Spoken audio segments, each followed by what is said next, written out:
Bonjour à vous tous, j'espère que vous allez bien. Aujourd'hui, je voudrais vous parler d'un sujet que je vois qui a une grande tendance actuellement et qui n'est pas nécessairement compris dans l'angle que moi je l'expérimente ou que je l'ai expérimenté ou bien que je constate en consultation. Donc, je vais faire aussi un parallèle aujourd'hui dans cette vidéo sur les énergies actuelles qui sont extrêmement puissantes et on va atteindre des pics, si on peut dire ça, des intensités importantes au cours des prochains mois qu'on n'a jamais atteint finalement sur le plan terrestre et ça va s'accentuer comme ça jusqu'en 2026.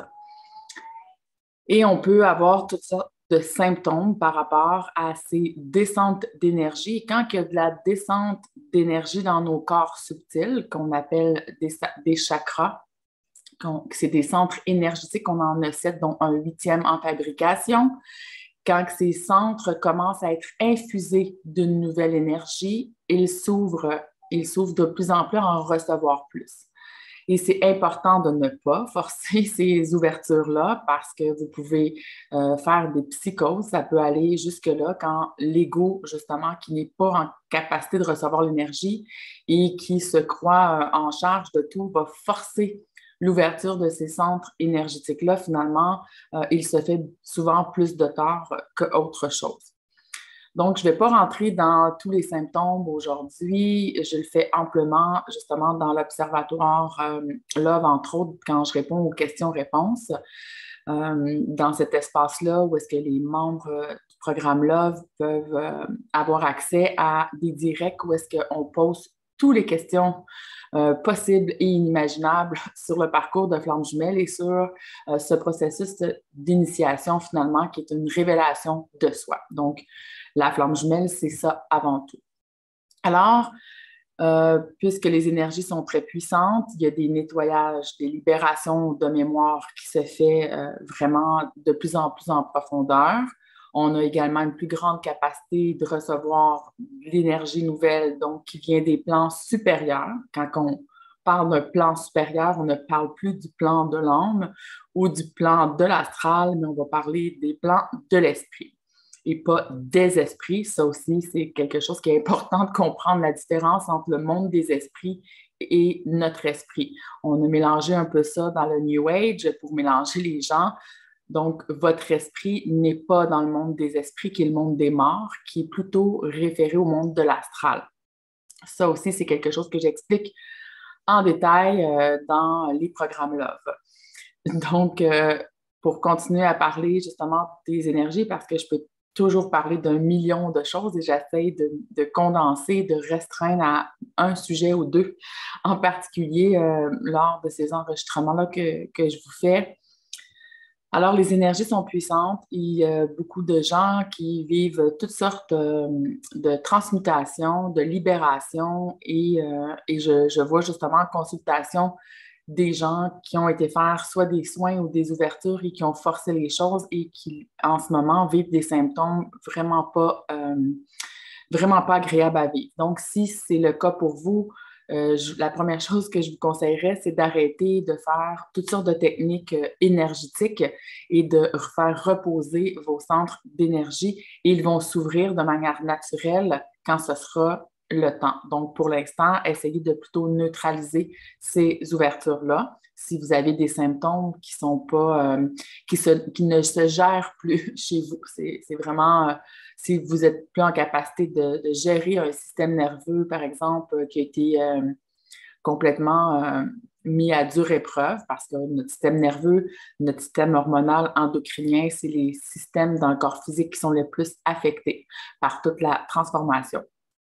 Donc, ceci dit, il y a beaucoup de retours et d'allers-retours actuellement, donc des pré-réunions et très rarement actuellement des réunions. Donc, je m'explique. J'ai essayé d'expliquer le plus clairement tout en restant bref parce que je ne veux pas faire une vidéo de 2 heures. Encore une fois, c'est des choses que je parle amplement dans les programmes Love. Donc, je ne veux pas m'éterniser ici, mais puisque c'est très d'actualité, je trouve important de vous informer sur ces choses-là parce qu'on n'entend pas du tout ces informations-là dans le collectif des flammes jumelles. Donc, il y a sur le parcours énormément d'allers-retours de votre hôte, soit parce que vous le contactez, donc que vous allez initier des contacts, soit parce que déjà les contacts sont fluides, ou parce qu'il ou elle est poussé vers vous éventuellement. Et chaque fois qu'il y a des retours comme ça, vous faites piéger énormément. Et je suis la preuve vivante de comment on peut se faire piéger. Si vous saviez comment je me suis moi-même fait piéger pendant longtemps avant de comprendre réellement ce qui se jouait et d'avoir des informations justes. Et c'est ce que je constate également en accompagnement, en coaching. C'est exactement cet aspect-là, ces allers-retours-là qui est tellement précieux et délicat. C'est très délicat. Les interactions, de toute manière, avec notre jumeau, notre jumelle, c'est toujours délicat, mais surtout ces allers-retours-là que j'appelle des tests. Vous êtes testé pour vous mesurer. Et ce n'est pas testé pour savoir si vous êtes bonne ou pas. Il n'y a pas de comparaison à ce niveau-là. C'est que vous êtes testé, vous allez mesurer où est-ce que vous en êtes par rapport à vous-même. Donc, je te donne un exemple qui arrive régulièrement.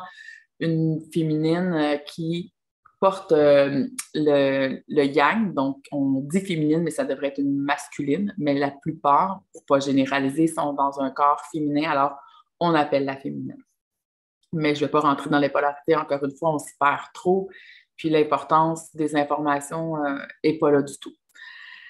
Donc, ce que je constate souvent, justement, c'est que la personne qui vit un retour de l'autre ou qui est plus consciente du lien, vit des allers-retours de l'autre et chaque fois, elle se fait piéger parce qu'elle croit que c'est la réunion. Et donc, elle va considérer que s'il y a un retour, c'est à l'égal absolument, donc c'est signe que c'est la réunion qui se remet en place et on agit de cette manière-là. Donc, les gens agissent comme si, parce qu'il y a eu un contact, parce qu'il y a eu 1, 2, 3 contacts, ça y est, on s'excite, on est tout de suite certaine que c'est le bon moment et qu'on va faire un couple. Et là, les attentes montent en crescendo, les espoirs montent encore plus en crescendo parce que ce n'est pas bien compris à quoi servent ces allers-retours. Ce n'est pas bien expliqué, premièrement, et c'est ce que je vais essayer de faire brièvement aujourd'hui. Donc, et c'est là souvent que vous perdez pied parce que vous vous faites monter dans des attentes, dans une forme d'illusion parce que l'autre personne ne vous indique pas ça, mais c'est parce on véhicule tellement qu'il y a des pré-réunions, qu'il y a des réunions, etc., et que vous l'attendez depuis longtemps aussi pour beaucoup d'entre vous. Alors, c'est normal qu'une partie de votre ego veuille s'emballer. Mais ce qui peut arriver souvent, c'est que vous tombez de haut et ça fait très mal parce que vous montez dans des fausses énergies, dans des fausses vibrations d'espoir et de croire que vous y êtes rendu, etc. Et ça vous fait monter dans une tour d'illusion, des sommets qui font du bien sur le moment parce qu'on est sur un nuage et ça fait vraiment du bien. Mais quand la réalité nous rattrape, on se fait entrer dedans énergétiquement et même on déboule des escaliers de 20 étages et ça fait très mal. Donc, pour essayer, en vous partageant, de vous faire moins souffrir, finalement, si vous voyez ce que ça vibre avec vous, ce que je vous partage, appliquez-le dans vos allers-retours et sinon, ben, vous allez l'apprendre de toute manière à vos dépens. Donc, les allers-retours ne veulent pas dire pré-réunion et réunion. Ça, c'est la première chose à retenir qui est le plus important. La deuxième chose, c'est que c'est très fragile. Fragile pour qui? Pourquoi? Il n'y a pas de danger de briser votre lien, ça vous le savez. Il n'y a pas de danger non plus que l'autre vous en veuille. Non, il n'y a pas ces aspects-là dans un lien de flamme jumelle parce que je vous rappelle que nous sommes 2 partenaires. Et des partenaires, pas un couple, pas un amoureux qui vient vous satisfaire, qui vient sécuriser toutes vos insécurités, qui vient sécuriser votre corps émotionnel qui est constamment en train d'avoir peur de manquer d'amour ou pas être assez pour recevoir d'amour. Ce n'est pas ça du tout, la flamme jumelle. La flamme jumelle, elle sert de catalyseur, donc elle vous sert de catalyseur de révélation du soi. Elle met en lumière tout ce que vous ne voyez pas et ça demande énormément d'amour de, premièrement, savoir que vous avez la capacité d'y arriver, voir votre propre lumière, votre force intérieure et vous permettre dans un retrait de vous révéler à vous-même et donc de vous connaître dans des profondeurs. Et c'est cela, faire le retournement de conscience. Donc, votre autre, chaque fois qu'il y a un contact, qu'il revient ou que vous allez vers lui, qu'il vous permet d'avoir une communication, ne le fait pas parce qu'il est prêt à être en couple tout de suite. L'ego voudrait ça, mais ce n'est pas la réalité. Alors, il y a beaucoup d'allers-retours et chaque fois, c'est pour vous mesurer. Où est-ce que vous en êtes dans votre propre parcours? Est-ce que vous vous êtes fait à croire, par exemple, que vous étiez dans une complétude? Parce que ça peut être une tactique de l'ego qui se fait à croire que finalement, ça fait moins souffrir si je me dis que je suis correcte sans lui ou sans elle. Que de toute manière, si ça a à se faire, ça se fera. Et si ça ne se fait pas, peu importe. Ou bien, vous êtes bien, vous êtes dans une complétude alors que lui est pris dans des relations toxiques. Et vous faites vous-même une division avec vous et l'autre. Alors que je vous rappelle que quand vous faites un cycle d'incarnation en duo, donc les flammes jumelles, le cycle, il est accéléré et vous partagez tous les mémoires. Alors, ce n'est pas que vos mémoires que vous transmettez, que vous libérez, et votre autre, ce n'est pas que vos mémoires, mais également les siennes. Donc, on prend le duo au complet, puis on se sépare. Finalement, les tâches à faire, c'est réellement un partenaire parce que c'est ça le cycle d'incarnation d'une flamme jumelle. C'est un cycle en duo, c'est un esprit double. Donc, et il vient complètement accélérer la mise en place d'un cycle d'incarnation complet et de le juger ou de se prétendre bien alors que lui, il est encore pris dans des situations toxiques. Ce n'est pas la réalité et ce n'est pas comprendre finalement que vous n'avez pas encore mis en lumière tous les mémoires que vous avez à libérer. Il y a peut-être certaines choses, par exemple, que vous occultez, que vous n'osez pas voir avec de la lumière, des blessures, des fausses croyances, des peurs, des mémoires qui veulent se libérer, mais que vous n'osez pas mettre en lumière parce que ça fait trop mal. Parce qu'à un moment donné, l'ego est vraiment écœuré de souffrir. Et malgré qu'il soit écœuré de souffrir, c'est une vraiment bonne position d'être écœuré de souffrir parce qu'à un moment donné, justement, quand on commence à être écœuré de souffrir, on va chercher de l'information différente parce que même si vous essayez de couper dans vos pensées, dans vos vibrations avec ce parcours, ça ne fonctionne pas. Alors, vous êtes poussé à un moment donné à aller chercher quelque chose qui fait plus de sens parce que vous avez fait le tour de la cour du collectif des flammes jumelles. Et c'est justement à ce moment-là que vous êtes prêt, vous êtes mûr à recevoir des informations nouvelles. Et c'est dans ces informations nouvelles-là que vous allez peut-être aller chercher, parce qu'il n'y a pas d'hasard, alors vous allez chercher une information supplémentaire qui va venir vous révéler quelque chose sur vous, justement, que vous pensiez avoir fait le tour de la situation. Non, moi, ça ne me dérange plus, par exemple, le regard des autres. Ça ne me dérange pas du tout. L'ego, dans sa programmation de survie, peut aller jusqu'à mettre des mécanismes en place et se faire à croire que finalement, ça ne le touche plus. Alors que ce n'est pas réel parce que vous allez éventuellement revivre une situation qui va vraiment venir vous toucher à ce niveau-là et vous ne pouvez plus nier que c'était encore enfoui. Et ça, l'ego, il est vraiment bon pour se faire à croire toutes sortes de choses comme ça, justement parce qu'il est tanné il est écœuré de souffrir.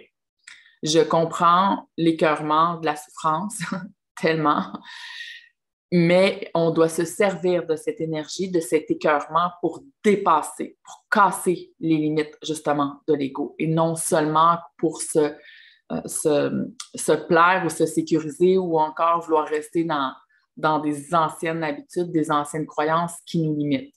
L'ouverture de conscience, en fait, pour moi, c'est de casser des limites, casser des limitations de fausses croyances, de peur et d'arrêter de se sécuriser puis de se complaire dans ça, puis oser dépasser ça. Oser quand vous ressentez quelque chose, aller jusqu'au bout, finalement, de la libération. C'est ce qui est important à faire. Ce n'est pas une question d'analyse. La conscience, dans son observation, n'analyse pas la situation de « il m'a observé comme ça, il m'a jugé, il a dit ça, je me fais juger parce que mes parents m'ont jugé, parce que ça reste tellement à un niveau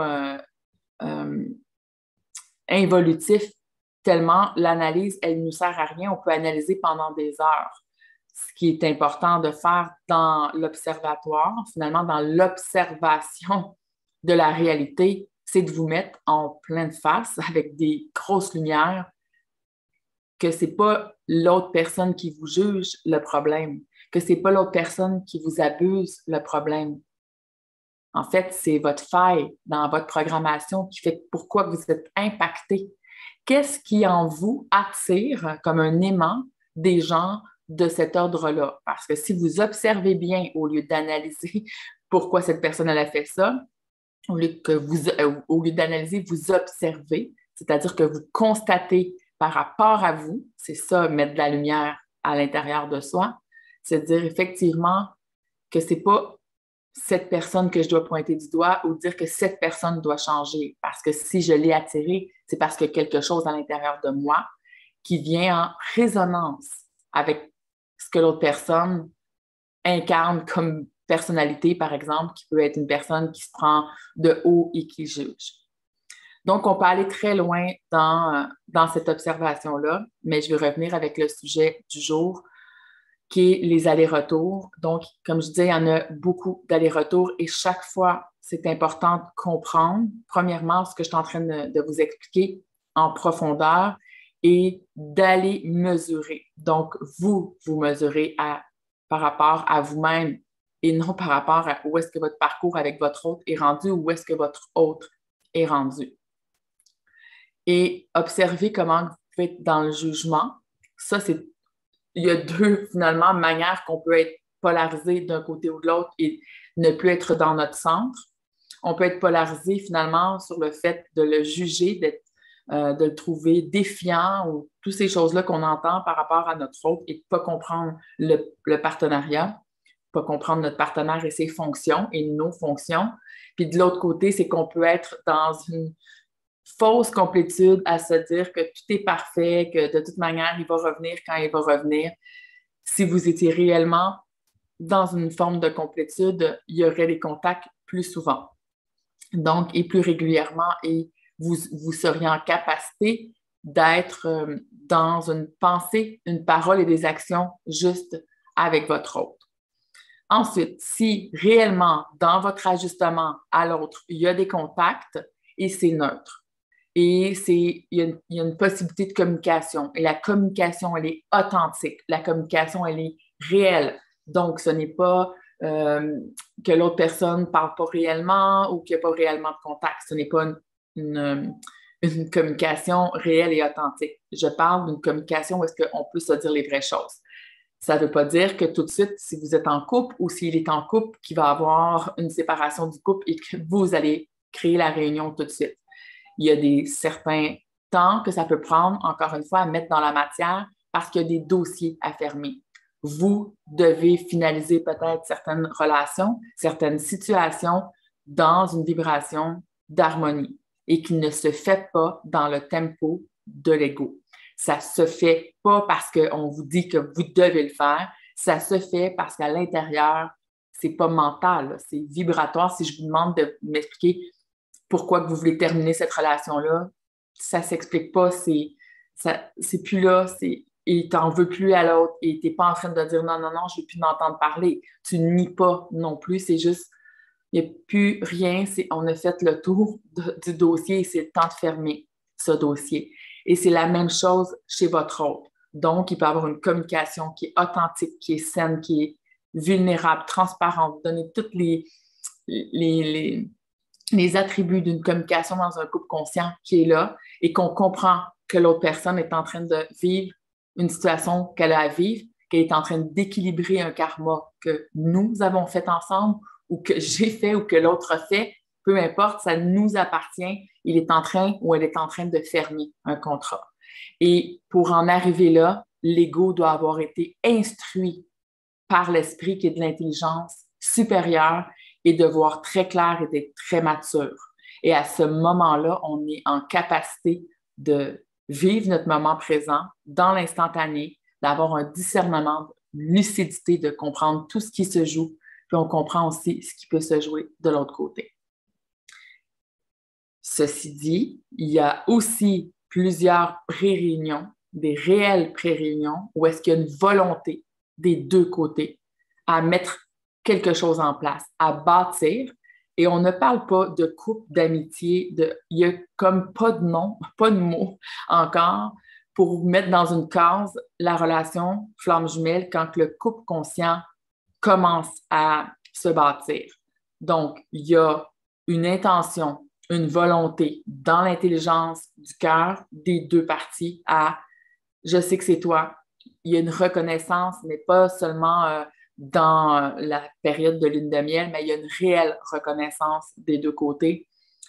Et il y a souvent autant qu'on peut avoir besoin d'aide, et ça sera dans une autre vidéo, le prochain vidéo que je vais faire, il y a autant besoin d'aide et de support dans notre parcours en solitaire, si on peut dire ça comme ça, malgré qu'on n'est jamais seul parce que l'autre est toujours là, vibratoirement. Mais dans le retour, dans la réelle pré-réunion qui se met en place, il y a également un besoin de support parce qu'il y a encore les égos qui, même s'ils ont été bien instruits, peuvent avoir des vapeurs, si on peut dire, égotiques d'anciens systèmes de peur qui remontent parce que d'harmoniser les énergies avec notre autre quand il revient, c'est quelque chose.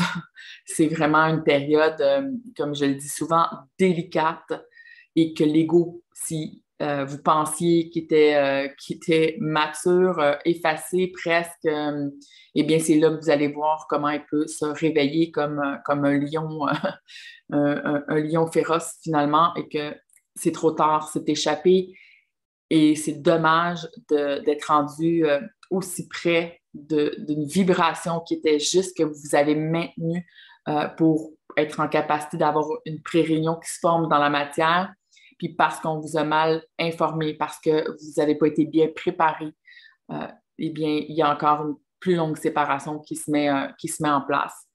Donc, je trouvais vraiment de vous partager ces informations-là que c'est vraiment important et nécessaire.